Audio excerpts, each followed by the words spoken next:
পূর্বের ভিডিওগুলোতে কোরআনের অনেক তথ্য ও অনুবাদ ছিল, যদিও বেশিরভাগ ক্ষেত্রে আয়াত নাম্বার বা আরবি উল্লেখ করা হয় নাই। এই ভিডিওতেও কোরআনের তথ্য থাকবে। পত্রিকাতে অতিরঞ্জিত বিষয় বা ক্ষতিকর বিষয় থাকলেও বিভিন্ন জায়গায় ঘটে যাওয়া দৈনন্দিন খবর জানা প্রয়োজন। পত্রিকা পড়া বহুদর্শিতা বাড়ায়, বাস্তবতা সম্পর্কে জ্ঞান বাড়ায়। শয়তান অসৎ মানুষগুলো নীরবে অন্যায় চালিয়ে যাওয়ার জন্য ও মানুষকে বোকা বানিয়ে রাখার জন্য পত্রিকার প্রচার প্রসার হতে দেয় না, অনুৎসাহিত করে।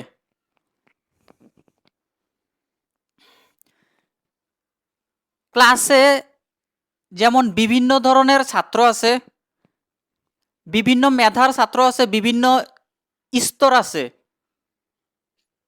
কারো মেধা ভালো, কারো মেধা খুব ভালো, কারো মেধা কম ভালো। ঠিক একই রকম খারাপ মানুষেরও বিভিন্ন স্তর আছে। কেউ খারাপ, কেউ বেশি খারাপ, কেউ খুব বেশি খারাপ, কেউ কেউ অকল্পনীয় অসম্ভব খারাপ। হয়তো আরও স্তর আছে। দারিদ্রতা জীবনের অন্যতম সবচেয়ে বড় সমস্যা। অর্থ ছাড়া যেন পৃথিবীতে কিছুই করা যায় না। অর্থের অপর নাম জীবন। দুর্বল মানুষের সাথে মানুষ সুযোগ পায় বেশি। সুযোগ পেলেই শয়তান মানুষদের প্রকৃত চেহারা প্রকাশ পায়। তাই দুর্বলদের সাথে শয়তানি হয় বেশি। পৃথিবীতে দুই ধরনের মানুষের শত্রু সবচেয়ে বেশি। এক, যে দুর্বল, দুই, যে সত্যবাদী।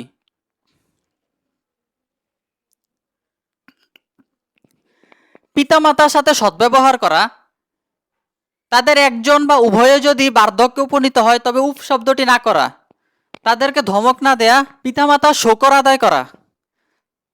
তবে প্রতিকূল অবস্থাও আছে। পিতামাতা সন্তানের শত্রুও হতে পারে।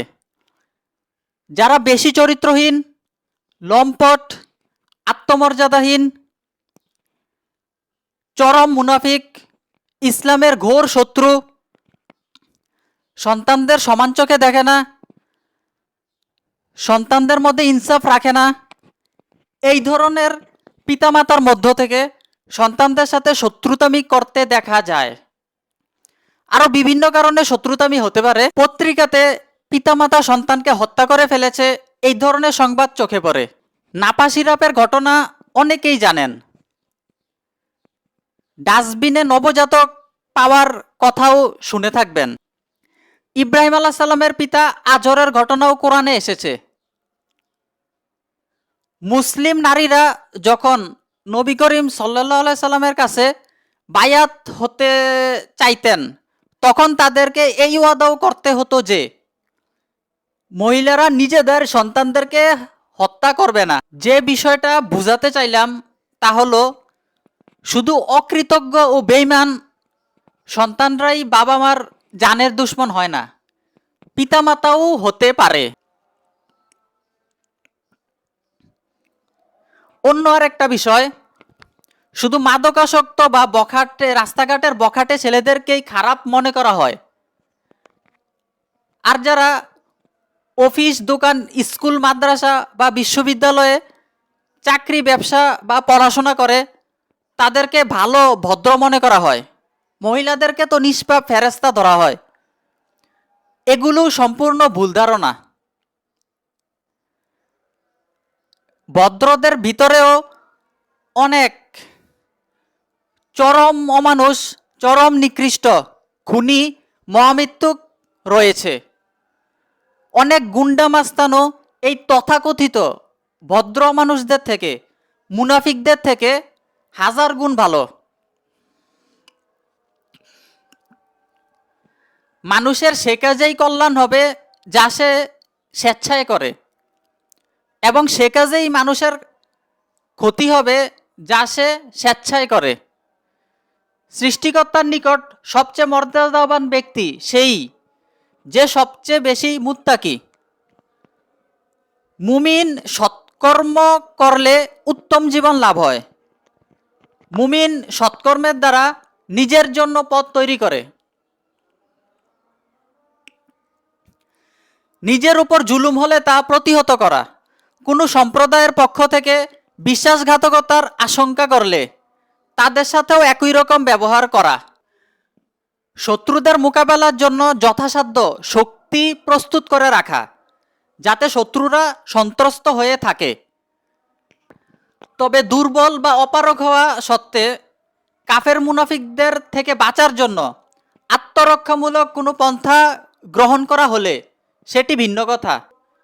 নিজের ক্ষতির বা অপমানিত হওয়ার আশঙ্কা না থাকলে বা দুধ দিয়ে সাপ পোষার মতো ব্যাপার না থাকলে মন্দকে উৎকৃষ্ট পন্থায় প্রতিহত করা। নিজের ক্রোধকে হজম করা, মানুষকে ক্ষমা করা। সত্যবাদীদের সাথে থাকা। মুমিন পুরুষ ও নারীরা একে অন্যের ব্যাপারে সুধারণা পোষণ করবে।